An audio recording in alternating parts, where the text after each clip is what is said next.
ना atoms come ना atoms ज़्यादा, बराबरी का है हमारा वादा।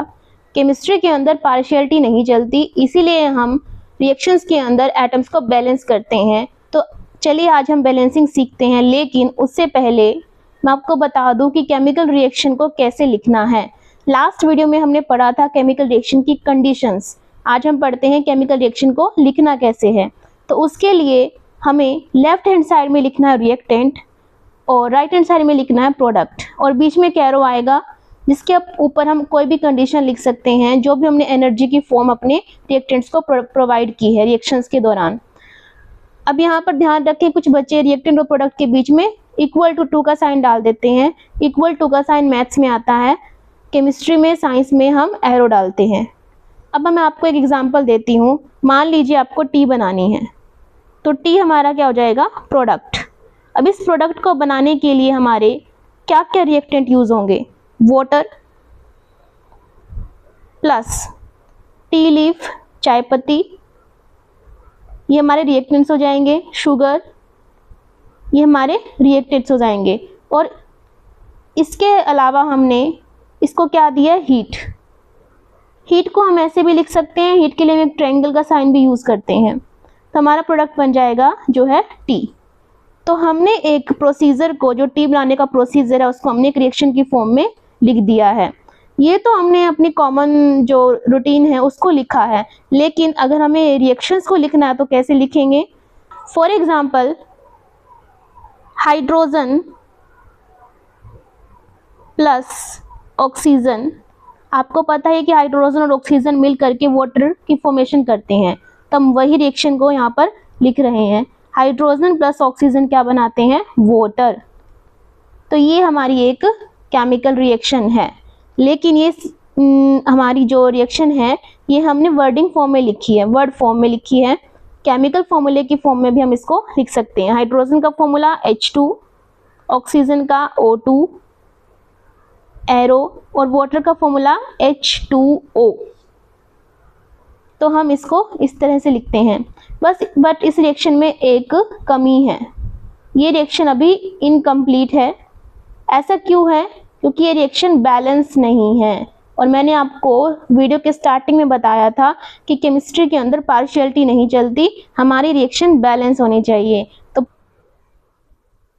उसके लिए हम सीखते हैं the law of conservation and balancing. तो देखते हैं लॉ ऑफ कंजर्वेशन का कॉन्सेप्ट क्या है। हमारी केमिस्ट्री का एक बहुत ही इंपॉर्टेंट लॉ है, law of conservation of mass. इसके according mass is neither created nor destroyed. Mass को ना तो आप पैदा कर सकते हो और ना ही खत्म कर सकते हो। हम दोनों साइड एटम्स को इक्वल कर सकते हैं, मास को आप नहीं कर सकते हो कि मास को कम ज्यादा कर दो। एटम्स को हम इक्वल कर सकते हैं दोनों साइड। फॉर एग्जाम्पल, अगर आपने आइस को लिया है एक बीकर के अंदर और उसको हीट कर दिया, और आइस को अगर आप हीट करोगे तो वाटर बन जाएगा। अगर आइस का मास 10 ग्राम था तो वाटर का भी 10 ग्राम ही होना चाहिए, दोनों साइड मास इक्वल होना चाहिए। ये कहता है लॉ ऑफ कंजर्वेशन ऑफ मास। इसी के लिए हम क्या करते हैं, बैलेंसिंग। तो बैलेंसिंग करने के लिए हम यूज करते हैं हिट एंड ट्रायल मेथड।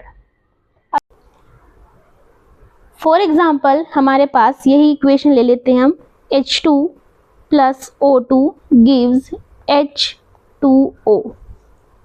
तो हमें इसको बैलेंस करना है। तो बैलेंस करते टाइम हमें सबसे पहले ध्यान रखना है कि हम पहले मेटल को बैलेंस करेंगे, उसके बाद हम ऑक्सीजन को बैलेंस करेंगे, जो भी हमारी ऑक्सीजन होगी उसको। थर्ड स्टेप में हम हाइड्रोजन को बैलेंस करेंगे, और उसके बाद सबसे जो मेन इंपॉर्टेंट बात आती है कि हम हमेशा हमारे कंपाउंड्स को मल्टीप्लाई करेंगे। मल्टीप्लाई, एडिशन, सब्ट्रैक्शन और डिवीज़न ये सब हमें नहीं करना है। हमारा जो फॉर्मूला है वो चेंज नहीं होना चाहिए। ये जो नंबर दिख रहे हैं आपको, ये हम यहाँ से हटने नहीं चाहिए। तो यहाँ पर हम करते हैं, हमें दिख रहा है कि लेफ्ट हैंड साइड में हमारे 2 हाइड्रोजन है, 2 ऑक्सीजन है, यहाँ भी 2 हाइड्रोजन है, यहाँ ऑक्सीजन ओनली 1 है, तो ऑक्सीजन बैलेंस नहीं है। तो हम ऑक्सीजन को बैलेंस करेंगे। मेटल हमारे यहाँ पे नहीं है, तो अब सेकंड स्टेप से शुरू करते हैं, ऑक्सीजन को बैलेंस करेंगे।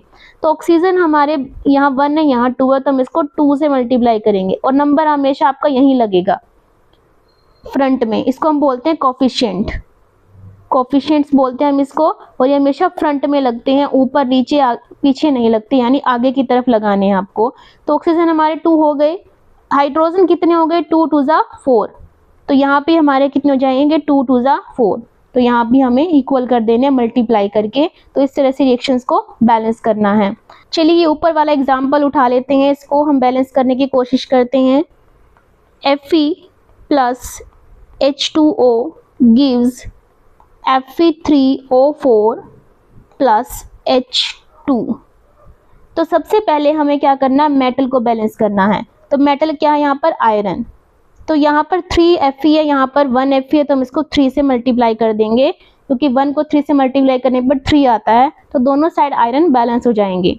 सेकेंड स्टेप में हमें ऑक्सीजन को बैलेंस करना है। ऑक्सीजन इधर 1 है, इधर 4 है, तो इधर हम 4 से मल्टीप्लाई कर देते हैं, हमारे ऑक्सीजन बैलेंस हो गए। थर्ड स्टेप में हमें हाइड्रोजन को बैलेंस करना है। तो इधर हमारे देखो हाइड्रोजन है 4 2 जा 8, और इधर हमारा 2 ही है, तो 2 को अगर हम 4 से मल्टीप्लाई कर दें तो हमारा 8 आ जाएगा, तो हम यहाँ पर क्या कर देंगे, 4 से मल्टीप्लाई। तो इस तरह से हमारी इक्वेशन क्या हो जाती है, बैलेंस्ड। अब एग्जाम में आपको इस तरह से ही पूछा जाता है, आपको एक इक्वेशन दे देंगे और आगे आपके यहाँ पर अल्फ़ाबेट लिख देते हैं ABCD। तो बताइए कि बैलेंस करके कि ABCD की वैल्यूज़ क्या होंगी।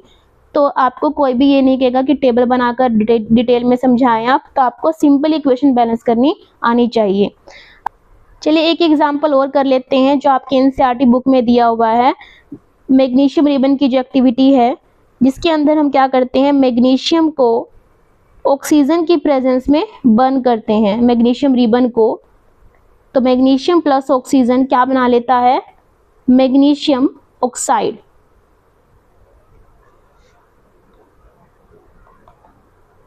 मैग्नीशियम ऑक्साइड वाइट कलर का पाउडर होता है जो वो बना लेता है। अब हम इसको रिएक्शन की फॉर्म में लिखते हैं। मैग्नीशियम का सिंबल Mg, ऑक्सीजन का O2, मैग्नीशियम ऑक्साइड का फॉर्मूला होता है MgO।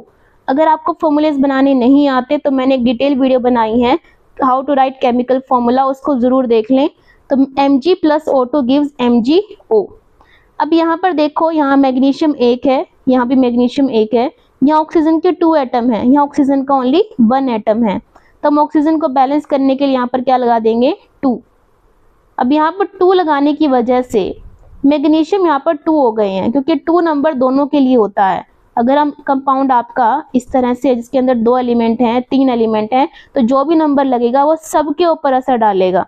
तो ऑक्सीजन को जैसे हमने बैलेंस किया, मैग्नीशियम का नंबर 2 हो गया, तो यहाँ पर भी क्या लगाना पड़ेगा हमें, 2। तो इस तरह से आपको इक्वेशंस को बैलेंस करना है। अब मैग्नीशियम रिबन की एक्टिविटी से रिलेटेड एक बहुत इंपॉर्टेंट क्वेश्चन एग्जाम में पूछा जाता है कि why should a magnesium ribbon be clean before burning in air. जब हम मैग्नीशियम रिबन को एयर में बर्न करते हैं तो हम उसको सैंड पेपर से क्लीन करते हैं।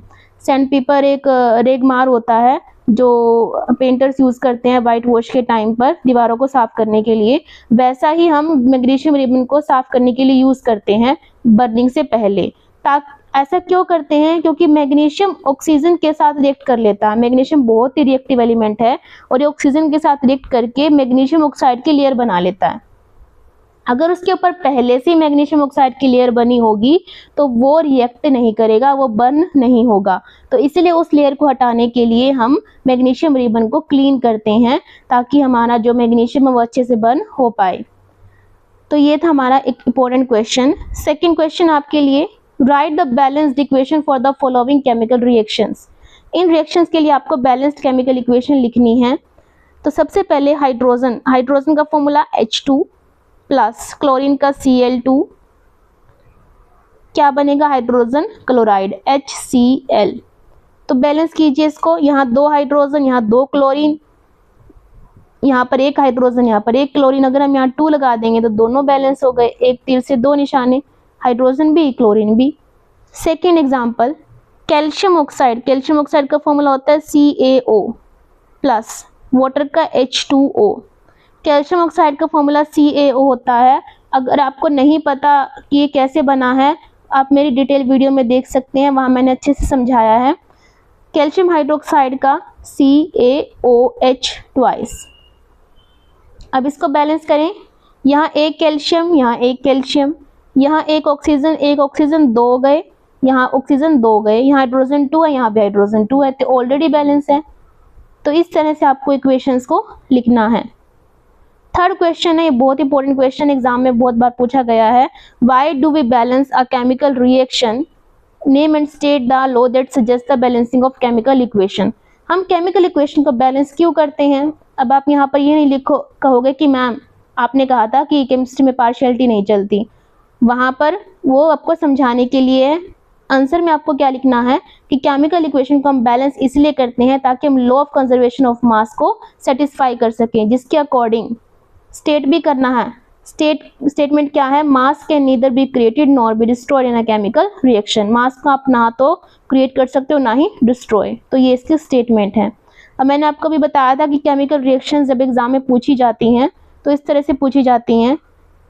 ये एक इक्वेशन दी गई है आपको बताना है P, Q, R और S की वैल्यूज क्या क्या होंगी।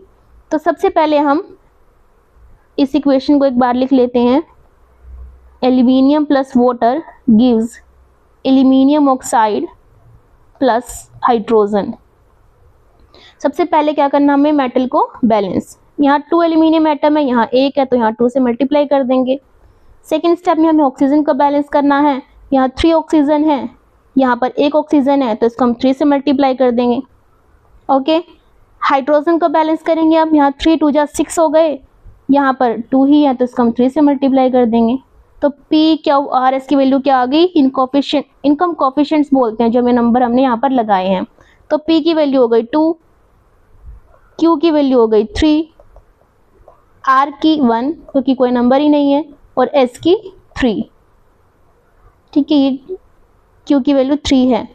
तो इस तरह से आपसे एग्जाम में क्वेश्चंस पूछे जाते हैं, और ये PYQ क्वेश्चंस है जो एग्जाम में पूछे गए हैं, तो आप उसी तरह से प्रैक्टिस करनी है। और अगर आपको वीडियो पसंद आई तो प्लीज़ वीडियो को लाइक ज़रूर करना, अपने फ्रेंड्स के साथ शेयर करना। वीडियो देखते तो पर लाइक नहीं करते हो, अगर 100 व्यूज़ आते हैं तो 100 लाइक ज़रूर होने चाहिए। और इस तरह के कंटेंट को देखने के लिए चैनल को सब्सक्राइब ज़रूर करें।